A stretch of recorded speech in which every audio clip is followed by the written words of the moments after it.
और हमारी बस एक ही मांग है कि हमारे प्लॉट को छोड़ा जाए। हम पूरा पैसा भर चुके हैं, MR10 का करीब 7 करोड़ रुपया भरा है, सबने मिलके भरा है। आईडीए कभी मुख्यमंत्री पे डालता है, मुख्यमंत्री आईडीए पे डालता है, माफिया बीच में लगे हुए हैं। अब हम लड़ेंगे, चाहे हमें भूख हड़ताल करनी पड़े, चाहे कोई मरे जिए, हम तो लड़ेंगे। एक बस उम्मीद है, और अब हमारी मीडिया के थ्रू उम्मीद है कि मीडिया हमारे लिए कुछ करेगा। वो हम चाहे सीएम हमसे मिलने आए, हम सीएम से मिलने नहीं चाहिए। जितने सीनियर सिटीजन है, अगर किसी को कुछ भी होता है तो उसकी जिम्मेदार मुख्यमंत्री जी होंगे और गवर्नमेंट का।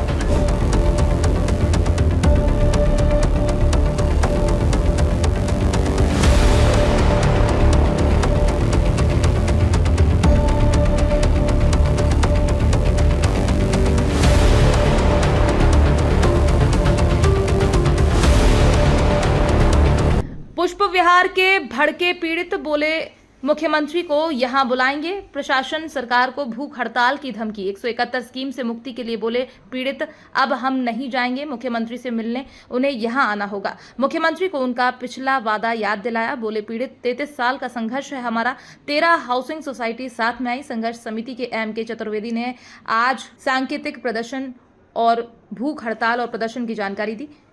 पीड़ितों ने भी सरकार को दिया अल्टीमेटम। आईडीए ने 5 करोड़ से अधिक का विकास शुल्क भरवाकर योजना मुक्ति ठंडे बस्ते में डाल दी। आज हम लोग सब यहाँ पर योजना क्रमांक 171 के संदर्भ में एकत्रित हुए हैं। पिछले 35 सालों से इस भूमि के ऊपर पहले 132 स्कीम लगी रही। 132 स्कीम जो है न्यायालय के, उच्च न्यायालय के आदेश से 2009 में खत्म हुई, और उसके बाद सेम भूमि के ऊपर आईडीए ने 171 स्कीम लगा ली। इसके विरोध में हम लोग मध्य प्रदेश शासन से विरोध करते रहे हैं, क्योंकि यहाँ पर वो परिस्थितियाँ नहीं हैं। 2020 में TNC के लॉ के अनुसार ऐसी भूमि ऐसी योजनाएं जिनके ऊपर 10% से ज़्यादा काम नहीं हुआ है, तो उस पर व्यय की गई राशि यदि हम लोग भर देते हैं, भूधारक भर देते हैं, तो उसको समाप्त किए जाने का town and country planning law में प्रावधान है। अब हमारा कहना यह है कि भारतीय जनता पार्टी जब हमारे पास आती है वोट मांगने के लिए, तो वो हमेशा ये कहती है कि केंद्र में भाजपा की सरकार है, स्टेट में भी भाजपा की सरकार बनाए, डबल इंजन की सरकार काम करेगी। हमारे आज के वर्तमान के परिवेश में हिंदुस्तान में, मध्य प्रदेश में, हिंदुस्तान में भाजपा की सरकार है, मध्य प्रदेश में भाजपा की सरकार है, वहाँ से लेके पंचायत स्तर तक भाजपा की सरकार है। तो सरकार तो हमारी है, हमने अपने वोट दे के बनाई है। और जो हमारा करंट लॉ है वो भी ये कहता है कि यदि आईडीए ने 171 योजना में जो व्यय किया है वो पैसा हम भूखंड डायरेक्ट जमा कर देते हैं तो योजना व्यवगत हो जाती है।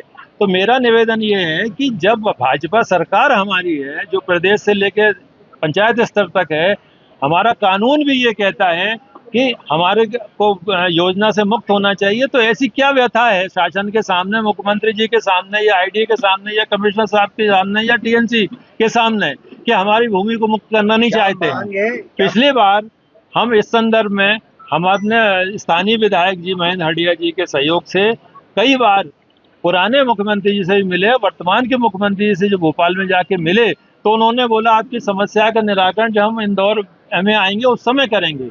यहाँ पर जब तुलसी नगर में वो आए तो उन्होंने ये कहा कि हम आपकी समस्या का निराकरण करेंगे, लेकिन हम लोग इंतजार में हैं कि मुख्यमंत्री जी हमारी कब सुनेंगे, हमको इस व्यथा से दूर करेंगे। हम नियमों को पालन करने वाले नागरिक हैं। यदि मांग क्या है? हमारी मांग है कि तत्काल प्रभाव से नोटिफिकेशन जारी हो जिससे कि 171 स्कीम हमारी समाप्त की जाए। यदि समाप्त नहीं की जाती है तो हम शीघ्र ही शासन के विरोध में, भाजपा पार्टी के विरोध में, प्रशासन के विरोध में, आईडीए के विरोध में एक्शन लेंगे। एक्शन हमारा होगा भूख हड़ताल पे जाना, प्रदर्शन निकालना और इसका विरोध करना। मेरे हस्बैंड ने 94 में प्लॉट लिया था 30 बाय 50 का 171 न्याय नगर में, और उसमें उनकी पूर्ण राशि सोसाइटी की लिस्ट में भुगतान है। सोसाइटी की लिस्ट में भी शो हो रहा है कि पूरा भुगतान है, और रसीदें हैं, सारे डॉक्यूमेंट्स हैं। और सोसाइटी ने कोऑपरेटिव बैंक को 30 पृष्ठ की एक सूची जारी की थी जिसमें हस्बैंड का पात्र घोषित भी है, क्योंकि सारी रसीदें हैं, सारे डॉक्यूमेंट, सारा पेमेंट हो चुका है।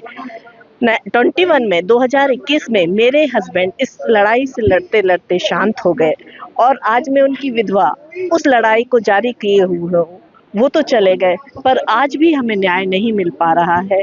कभी सरकारें आती हैं, चली जाती हैं, वादे करती हैं और चली जाती हैं। अब इससे ज़्यादा बर्दाश्त नहीं होगा। मैं भी 56 ईयर ओल्ड महिला हूँ। एक बेटी को लेके अपना परवरिश कर रही हूँ, किराए के मकान में रहती हूँ, यही सोच के कि ये जो सारी राशियाँ जमा की थी 94 में और यहाँ तक जन सुनवाई में भी गई, सब तरीके के जो दांव पेच करने होते हैं कि भाई हमें तो अपनी ज़मीन चाहिए, जो राशि जमा है, पर उसका कोई अभी तक जो उस समय है रसीद में करीब जितनी भी थी न्यायनगर ने मांगी थी वो करीब वो पूरी जमा है, रसीदें वगैरह सारी हैं, जन सुनवाई का है, वरिष्ठता सूची में पात्र घोषित हैं और टोटल 2600 सदस्य थे जिनमें से 1200 की रजिस्ट्री हो गई थी, 500 रजिस्ट्रियां बाकी हैं और इसीलिए रजिस्ट्री नहीं की क्योंकि कार्यकारिणी भंग हो चुकी थी। तब से लेके अभी तक कोई कार्यकारिणी गठित नहीं हुई है।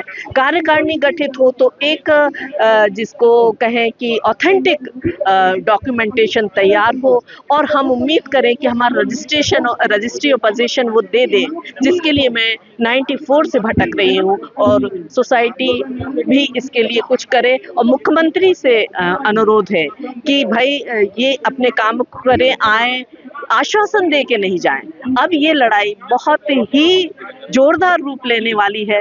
यदि और पत्रकार साथियों का बहुत बहुत धन्यवाद कि आज पहली बार 94 से लेके आज पहली बार पत्रकार साथियों का साथ मिला है और पत्रकार साथियों से मैं उम्मीद करती हूँ कि ये मैसेज इतना फैलाएं कि हम लोगों को अपना समस्या का समाधान मिल जाए।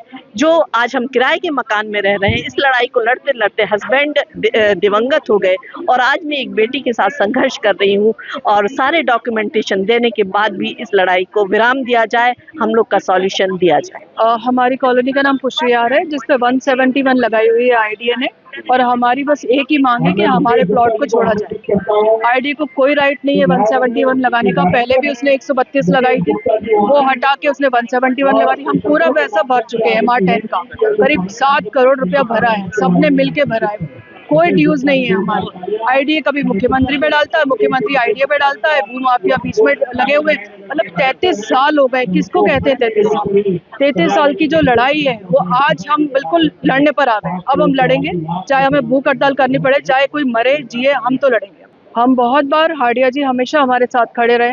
हम सीएम कमलनाथ जी के टाइम पे भी लड़े थे, उनसे बड़ी उम्मीद थी हमें, पर वो चले गए। फिर शिवराज सिंह जी आए, फिर अब ये मोहन लाल यादव जी हैं, इनके लिए हम सोच रहे हैं कि ये हमारा कुछ कर देंगे। एक बस उम्मीद है और अब हमारी मीडिया के थ्रू उम्मीद है कि मीडिया हमारे लिए कुछ करेगा, वो लड़ेगा अब हमारे लिए। आगे की हमारी यही रूपरेखा है कि हम चाहे सीएम हमसे मिलने आए, हम सीएम से मिलने नहीं जाएंगे, हम लड़ेंगे। हम यहाँ पे चाहे टेंट लगा के कुछ भी करके, भूख हड़ताल करके, जितने सीनियर सिटीजन है, अगर किसी को कुछ भी होता है तो उसकी जिम्मेदार मुख्यमंत्री जी होंगे और गवर्नमेंट होगी। ये जी हमारी ये लड़ाई पुष्पविहार की, न्यायनगर की, महालक्ष्मी की, तीनों सोसाइटीज की है और सब लड़ रहे हैं। 13 संस्था की है। 13 संस्थाएं लड़ रही हैं और सही लड़ रहे हैं, हम जायज लड़ रहे हैं। अपने पैसे हमने दिए और सालों से प्लॉट लेके बैठे। आज मेरे फादर 88 ईयर्स के हो गए। कब तक आज भी वो ये पूछ रहे थे कि आज प्रेस कॉन्फ्रेंस है तो क्या आज डिसीजन हो जाएगा? तो अब कब तक उम्मीद रखें हम? सोचिए आप, अब इस उम्र में आके हम 55 की उम्र में किसी का कुछ पता नहीं है तो 88 में क्या कर लेंगे? तो इसलिए बस इतनी सी रिक्वेस्ट है हमारी कि हमारा प्लॉट हमें दिया जाए, चाहे वो उसमें कितने भी भूमाफिया आए। प्रधानमंत्री, ये सीएम हमारे हैं और उनको हमारे लिए न्याय करना ही पड़ेगा।